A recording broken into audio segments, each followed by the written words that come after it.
देखे तो जाके देख सकते हैं। नए हैं तो चैनल को क्या कर देना, चैनल को सब्सक्राइब करना है, ज्यादातर लोगों में शेयर करना है। इसमें जो मैंने आपको यहाँ पर मेन पॉइंट रख रखे हैं, इसमें क्या है, ये मतलब कह सकते हैं इस चैप्टर का सिलेबस है। इस चैप्टर में हमें क्या क्या चीज पढ़नी है तो वो यहाँ पर मैंने लिख दिया है कि हमें पानी की जरूरत कैसे होगी, पानी की आवश्यकता कैसे होगी, जल की आवश्यकता कैसे होगी, उसका हम कंजर्वेशन संरक्षण कैसे कैसे कर सकते हैं, मैनेज कैसे कर सकते हैं। तो ये चीजें इसमें लिखी हुई है। मल्टीपर्पज रिवर वैली प्रोजेक्ट, इसमें मल्टीपर्पज रिवर वैली प्रोजेक्ट बहुत जैसे परियोजना बोलते हैं, जैसे डैम आ गया, रिवर आ गया, कहाँ पर कौन सा सेटअप बना हुआ है। तो भाखड़ा है, बहुत सारे हैं, उड़ीसा है, तो वो आगे बताया जाएगा कि कौन सा डैम है। जैसे आपका दामोदर है, वेस्ट बंगाल में है, तो इसको आपको धीरे धीरे करके बताया जाएगा। एक एक चीज आपको पढ़नी है। रेन वाटर हार्वेस्टिंग, पानी की जो भी है आपको रेन वाटर हार्वेस्टिंग कैसे करनी है, पानी बरसात का होता है तो उसको कैसे ऑब्जर्व करते हैं, कैसे रखते हैं, ये चीजें आपको इसमें बताई जाएंगी। कैसे उसका हम संरक्षण कर सकते हैं, तो इसके बारे में हम पढ़ेंगे इस चैप्टर में। कौन से, वाटर रिसोर्सेज, जिसको बोलते हैं हम जल संसाधन। तो ठीक है, आप इस चाहे मैंने जो पॉइंट लिखे हैं आप इन पॉइंटों को देख लीजिए, समझ लीजिए, जैसा भी चाहे आप कर लीजिए। तो आप इन पॉइंटों को अच्छे से समझ लेंगे तो आपको और अच्छा समझ में आएगा। और अगर आप नोट करते हुए चल रहे हैं तो बार बार आपको बताने की जरूरत नहीं है, आप नोट कर जैसे चाहे आप वैसे करिए। मेरा काम है आपको चैप्टर समझाना और अच्छे से बताना, ठीक है। तो आप इसको आराम समझिए, हम बढ़ेंगे फिर नेक्स्ट।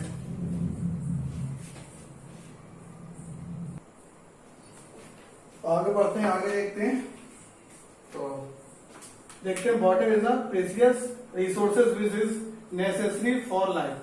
जो वाटर है यानी वाटर पानी है, तो वाटर है क्या, रिसोर्स है क्या, which is necessary for life, जो हमारी जिंदगी में जरूरतों को पूरी करती है। Almost 3/4 of the earth surface the, अब देखो यहाँ देखिए ऑलमोस्ट 3/4, मतलब मैंने इससे पहले भी आपको बताया था 3/4 यानी कि ये 3/4 ये, तो ये 4th हिस्से हैं, तो इसमें क्या है 3/4 में उसके वाटर है। और 1 स्टेप यानी कि 1 जो है वो हमारा ब्लैंक है, इसमें सब में पानी पानी है 4th स्टेप में। और जो हमारा 1 है, एक हिस्सा जिसे हम बोलते हैं वो हमारा ब्लैंक यानी खाली है। तो 4th of the earth surface is covered with water, जो पानी से घिरा हुआ है। कौन सा, 3 हिस्से, यानी कि मैंने कोई भी है, जैसे एक सेब है या कोई एक एप्पल है, उसके 4 टुकड़े कर दिए, उसमें से एक जो बचा वो हमारा सिर्फ सरफेस एरिया बचा हुआ, बाकी सब कवर्ड है। नेक्स्ट पॉइंट हमारा, fresh water is mainly obtained from surface run off and ground water. तो fresh water is mainly obtained from surface run off and ground water. जो हमारा फ्रेश वाटर होता है यानी शुद्ध पानी होता है, वो मेनली क्या होता है वो आपको बताइए। ग्राउंड वाटर यानी कहां से निकलता है, जमीन से। ग्राउंड वाटर यानी सरफेस, जो आप कह सकते हैं नीचे से पानी निकलता है, यानी जो ग्राउंड वाटर होता है, जमीन से पानी होता है, जल निकलता है, उसको क्या बोलते हैं हम, surface run off and ground water. Next है, this fresh water is continuously being renewed and recharge thoroughly hydrological. ये लिखा हुआ हाइड्रोलॉजिकल, यहां लिख देता हूं इसको, कहीं आपको इधर दिखता ना हो। हाइड्रोलॉजिकल, ठीक है, ये मैंने यहां लिख दिया, आपको हो सकता है कि आपको ना दिखता हो। तो this fresh water is continuously being renewed and recharge through hydrological cycle. जो हमारे कह सकते हैं वाटर होता है, वो होता किस तरीके से है, वो है कंटिन्यूअसली लगातार रिन्यूड, जिसको बोलते हैं नवीकरण। एक मैंने आपको बताया था इससे पहले, रिन्यूड, नॉन रिन्यूड, जो आपने रिसोर्सेज की नहीं देखी, सबसे पहली वीडियो आप देख लेना। And recharge through hydrological cycle, यानी लगातार हाइड्रोलॉजिकल साइकिल, जो हमारे चक्र होते हैं जिसके कहते हैं लॉजिकल चक्र। एक मैंने आपको पूरा डायग्राम बताया था, मानवीयकरण, अमानवीयकरण, resources, non resources, non renewable, non renewable, उसी के अंतर्गत ये आता है। कौन सा हमारा, फ्रेश वाटर, फ्रेश वाटर, इसको आपको ध्यान रखना है। अब पढ़ेंगे हम नेक्स्ट, ये तो हमारे मेन थॉट्स हो गए। अब हम पढ़ेंगे जो मैंने आपको पॉइंट बताए थे उससे, ठीक है।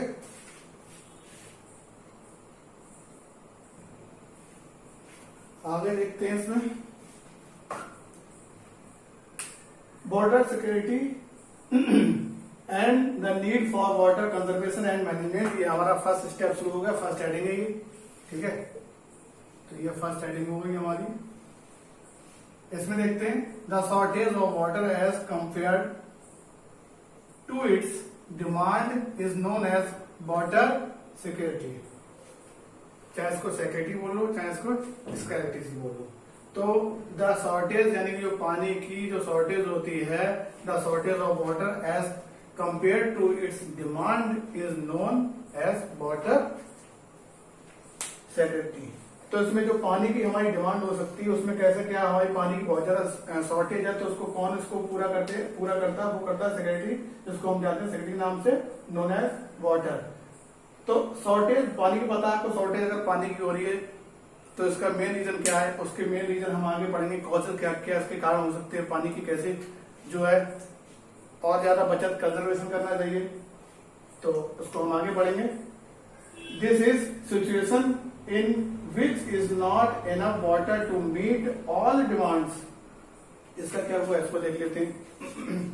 दिस इज सिचुएशन जो स्थितियां है in which is not enough ना कि पर्याप्त water to meet all demand, सभी डिमांडों के लिए जो है इतनी सारी जरूरतों को पूरा करने एक इंपॉर्टेंस देंगे, including that need for ecosystem to function effectively.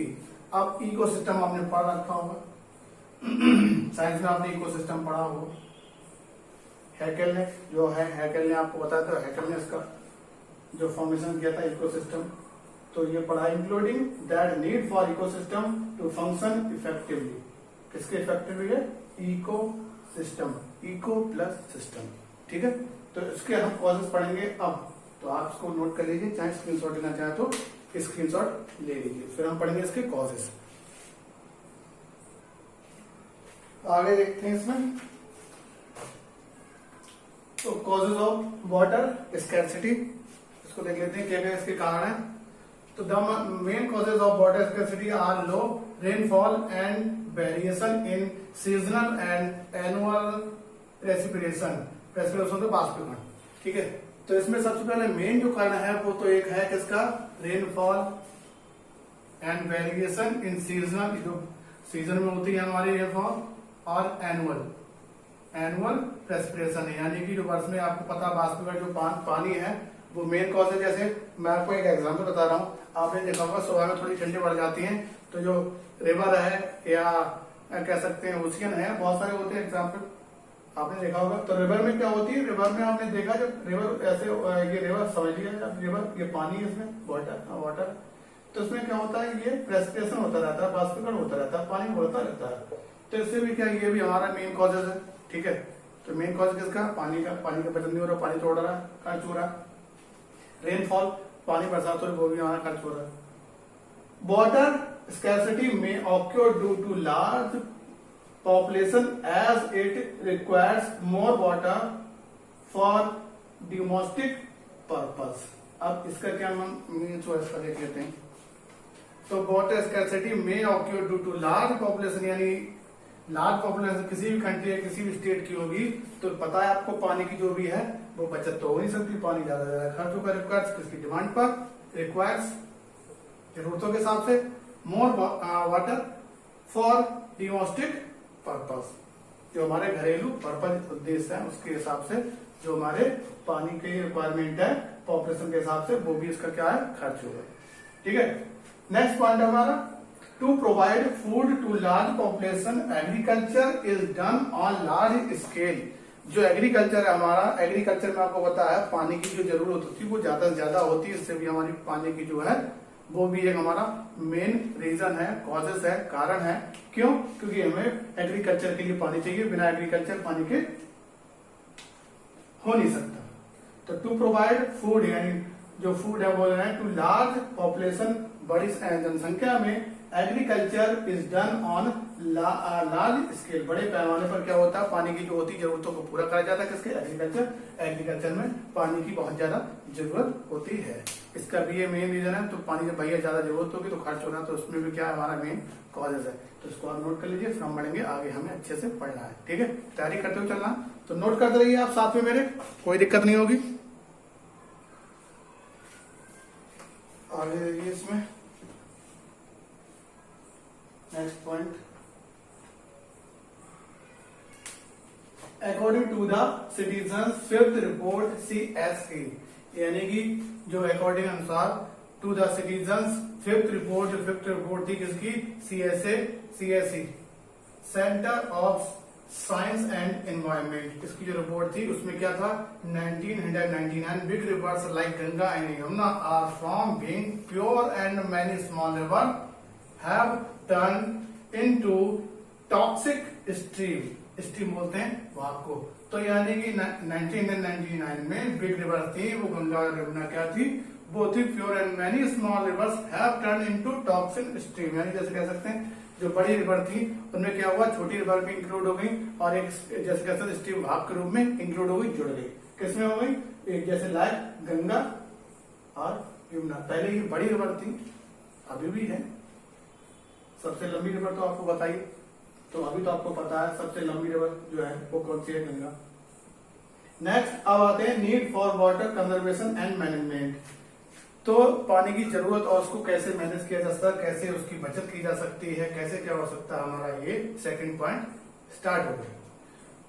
To meet the water demand effectively, यानी कि to meet the water demand, यानी पानी की जो डिमांड होती है, आवश्यकता होती है, मांग होती है, इफेक्टिवली किसको प्रभावित करती है, किसको, वो करती है वाटर की मांग पर। कौन, टू मीट। अगर पानी नहीं हुआ तो ज्यादा जरूरत पड़ेगी, ऐसी बात राजस्थान में पानी कम है।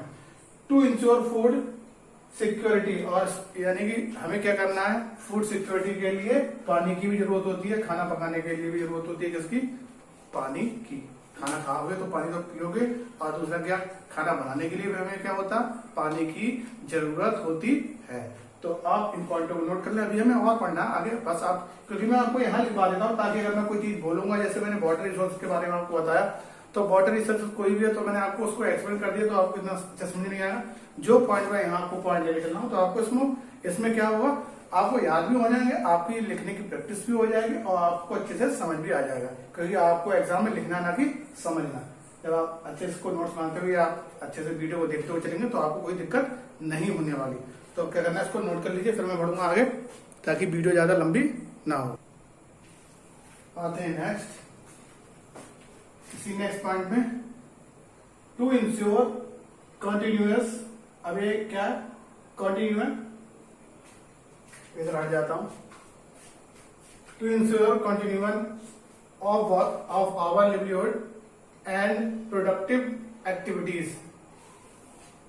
तो हमारे ये कंटिन्यूअस में होता क्या है, to ensure continuous of our livelihood and productive activities, जो हमारी कह सकते हैं बचपन से ही हमारी आदत है, जो भी है सिक्योर करती है, किसके लिए करती है, जो हमारी बचपन की गतिविधियां हैं वो प्रोडक्टिव यानी कि आगे की प्रोडक्ट को प्रमोट करती है। किसी जैसे बचपन में आपने देखा होगा कि बचपन में आपको क्या होता है, बचपन से पानी पीने की, जो बच्चे का बॉर्न होता है, कोई भी हो सकते हैं, टू इंश्योर होता है या रिड्यूस होता है, तो उसमें क्या होता है, उसकी एक्टिविटी होती है, वो क्या होती है, प्रमोट करती है उसकी, किसको, लिवलीहुड को। पता है आपको, ये भी हमारा मेन जैसे कह सकते हैं। अब पानी नहीं होगा तो कोई ऐसा थोड़ी ना कि पानी नहीं होगा तो कोई ऐसे लाइफ सर्किल आगे और बढ़ सकता है, जी सकता है। To prevent degradation of our natural ecosystem, तो नेचुरल इको जो कह सकते हैं प्राकृतिक इकोसिस्टम, पारिस्थितिकी जिसको बोलते हैं हम। तो पारिस्थितिकी में होता क्या, डिग्रेडेशन, इसमें जैसे इंक्लूड होता है हमारा वाटर होता है include, to prevent degradation of our natural ecosystem. तो इकोसिस्टम में हमारे क्या होता है, डिग्रेडेशन होता है, किसका, वो होता है वाटर का। नेक्स्ट पॉइंट है हमारा, टू रिड्यूस ओवर एक्सप्लोइटिंग बोलते हैं सोशल के लिए, exploiting and mismanagement of water resource. जैसे कह सकते हैं हम किसी भी चीज का प्रिज्यूट करते हैं या हम उसका मिसमैच करते हैं, इसका एक्सप्लोरेशन या हम उसका शोषण करते हैं, जैसे मिसमैनेजमेंट हो गया। जैसे कह सकते हैं आप नहा रहे हो, आपको जरूरत है 20 लीटर पानी की या 10 लीटर पानी की, तो आप कम से कम खर्च कर रहे हो 50 लीटर पानी, टंकी चल रही है, आप उसको बहने दे रहे हो। और दूसरा क्या, मैं आपको एग्जाम्पल बता रहा हूँ, जैसे आप कहीं से बाहर से आए या आप घर पे रह रहे हो, तो आपने क्या करा, पानी का जो आपने सोचा कि मुझे पानी पीना, आपने क्या करा, बॉटल से पानी या जो भी आपके टंकी या नल जो भी आपने उसको पानी को क्या करा, पानी को गिलास में करा, ठीक है। आपने एक गिलास पानी पी लिया, आपको तब भी लगा कि मुझे थोड़ा और पानी पीना चाहिए, तो आपने क्या करा, दूसरा गिलास यानी कि एक गिलास आपने पी लिया, फिर आपने पानी उस गिलास में करा तो आपने फिर से उस गिलास को भर लिया। आपने क्या करा, उस पानी को आधा आपने पी लिया, कितना हो गया 1.5 गिलास, आधा बच गया। ठीक है, तो उसने क्या करा, जो आपको आप पहले तो आपने पूरा पी लिया पानी, उसके बाद में फिर आधा पी लिया, क्योंकि जो आपकी इंपॉर्टेंस थी पानी की वो आपकी पूरी हो गई। अब बच गया आधा गिलास पानी। आधा गिलास पानी आपने क्या करा, वो फेंक दिया, वेस्ट कर दिया, बर्बाद कर दिया, मिसमैच कर दिया, या मिसमैच कर दिया, एक्सप्लोटेशन कर दिया उसका। तो यही हमारा है जिससे होता है पानी बर्बाद। ठीक है, तो जितनी आपकी जरूरत है आप पानी वाटर को उतना इस्तेमाल करिए, जितनी आपकी जरूरत नहीं है आप पानी को इस्तेमाल मत करिए। और दूसरा, जैसे जो आधा गिलास पानी था आपने वो फेंक दिया, अगर आपको प्यास लगती तो वही आपकी जो इम्पोर्टेंस होती, जरूरत होती, उसी को आप यूज करते, वही पानी आपको दोबारा पीना पड़ता है, क्योंकि उसकी भी अपनी एक इम्पोर्टेंस है। वो पानी बेकार नहीं था, वो आपने पानी को फेंक दिया, जितनी आपकी जरूरत थी उस पानी को आपने यूज किया, बाकी पानी को फेंक दिया, तो उस पानी की क्या थी, इम्पोर्टेंस थी ना। तो नेक्स्ट आते हैं इरिगेटेड, इसको इरिगेशन से इरिगेटेड बना है, सिंचाई से बना है। Irrigated agriculture is the largest consumer of water. अब इरिगेटेड जो लोग यानी सिंचाई करते हैं वो उनके लिए भी क्या होती है, एग्रीकल्चर में इज द लार्जेस्ट कंज्यूमर, उपभोक्ता ऑफ वाटर। अब जैसे कह सकते हैं पानी की जिसमें बहुत सारी जरूरत होती है, जैसे हम देखते हैं ट्यूबवेल चल रहा है सिंचाई के लिए, नहरों के लिए पानी, नहरों में पानी खेतों के लिए चाहिए, तो उसमें क्या हो गया एग्रीकल्चर करने के लिए, तो सिंचाई irrigated agriculture is the largest consumer of water. तो उपभोक्ता बिल क्या होना चाहिए, उसकी भी एक जरूरत है, किसकी, इरिगेटेड एग्रीकल्चर, पानी, यानी किसकी, एग्रीकल्चर के लिए पानी की एक अपनी जरूरत है, तो उसकी भी बेस बर्बाद उसको नहीं होने देना, उसको भी हमें क्या करना, ऑर्डर करके रखना है। तो ये तो मैंने आपको बता दिया मेन पॉइंट हमारे। अब हम पढ़ेंगे नेक्स्ट वीडियो में, वो पढ़ेंगे हम जो हमारी है प्रोजेक्ट। ठीक है, प्रोजेक्ट से हमारे 2 या 3 क्वेश्चन आते हैं हर साल। आपको क्या है, लॉन्ग आंसर मिलेंगे, 2 से 3 लॉन्ग क्वेश्चन मिलेंगे, आपको एमसीक्यू भी मिलेंगे, वेरी शॉर्ट भी होता है इसमें। आपको कम से कम इसमें 5 मार्क्स का मिलेगा वाटर रिसोर्सेज से, 5 मार्क्स का आपको इसमें मिलेगा, किसमें, वाटर रिसोर्सेज में, वैली। और ये आपके जो प्रोजेक्ट है, इसमें प्रोजेक्ट में आपको पूछा जाएगा कौन सा प्रोजेक्ट कहाँ पर सिचुएटेड है, स्थित है, या कौन सा डैम कहाँ पर सिचुएटेड है, कौन सा लार्जेस्ट है। तो इसको आपको अच्छे से पढ़ना है। बाकी एमसीक्यू सारे मैं आपको करा दूंगा, क्योंकि इससे 5 से 6 नंबर आपके क्वेश्चन पूछे जाते हैं, वेरी शॉर्ट। बाकी आपको लगातार कंटिन्यू जुड़े हुए हो, तो हम मिलेंगे नेक्स्ट वीडियो में। आप ऐसे ही बनते रहिए, लगातार वीडियो आपको मिलती रहेगी, कोई दिक्कत नहीं है। तो मिलेंगे नेक्स्ट वीडियो में। Thank you very much, best of luck.